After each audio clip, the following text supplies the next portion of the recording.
Olá, pessoal, tudo bem? Hoje, na nossa última aula sobre termoquímica, nós iremos falar um pouquinho das aplicações da termoquímica nos cálculos que envolvem estequiometria. Então, como a gente pode unir a termoquímica à estequiometria para fazer cálculos de energias de processos químicos que nós temos tanto no nosso dia a dia quanto em laboratório. Bom, a gente pode usar a estequiometria também nos cálculos de termoquímica. Como quando a gente faz o cálculo da entalpia, geralmente esse cálculo é feito para 1 mol de substância, nós podemos fazer relações de proporção para ampliar esse raciocínio, caso eu queira uma quantidade maior ou menor do que 1 mol. Então, a gente vai ver alguns exemplos práticos. Essa questão aqui é uma questão do Enem, em que ele fala: a escolha de uma determinada substância para ser utilizada como combustível passa pela análise da poluição que ela causa ao ambiente e pela quantidade de energia liberada em sua combustão completa. O quadro apresenta a entalpia de combustão de algumas substâncias. As massas molares dos elementos H, C e O são respectivamente iguais a 1, 12 e 16 gramas por mol. Levando-se em conta somente o aspecto energético, ou seja, ele não quer falar sobre o aspecto da poluição, a substância mais eficiente para a obtenção de energia na combustão de 1 quilo de combustível é o. Ou seja, ele quer que você analise essas 5 substâncias aqui e que diga qual é a substância que, ao fazer a combustão de 1 quilo, eu terei a maior quantidade de energia liberada. Não basta apenas comparar as entalpias de combustão, porque se a gente só comparasse as entalpias de combustão, o etano é o que tem o maior valor de energia liberada, então ele seria o combustível mais eficiente. Porém, cada uma dessas substâncias possui uma massa molar diferente, e isso vai influenciar no nosso resultado. Então, o que nós iremos fazer? Nós iremos fazer um cálculo de proporção com essas entalpias de combustão. Começando pelo acetileno. O acetileno, ele diz na tabela que ele libera 1.298 kJ por mol. Se a gente calcular a massa molar do acetileno, a gente vai achar 26 gramas por mol. Então, 26 gramas de acetileno é a quantidade que libera 1.298 kJ de energia.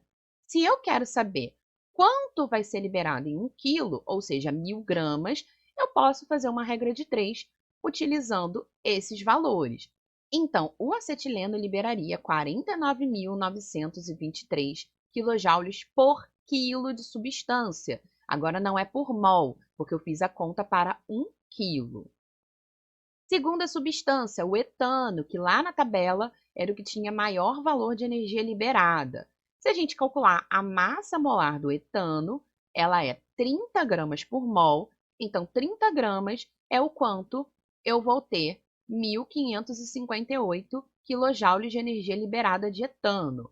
Em 1.000 gramas eu terei X. Fazendo esse cálculo, a gente acha 51.933 kJ por quilo. Então, o etano, ele ganha do acetileno. Próxima substância, o etanol. O etanol libera 1.366 kJ por mol de energia. A massa molar do etanol é 46 gramas por mol. Então, 46 gramas vai liberar 1.366 kJ, 1.000 gramas libera X. Fazendo essa regra de 3, a gente vai achar que o etanol libera 29.695 kJ por quilo de substância. Então, o etanol ele já libera uma quantidade de energia menor do que o acetileno e o etano. Metanol, CH4O, libera 558 kJ por mol de energia. Fazendo a massa molar do metanol, a gente vai achar 31 gramas por mol.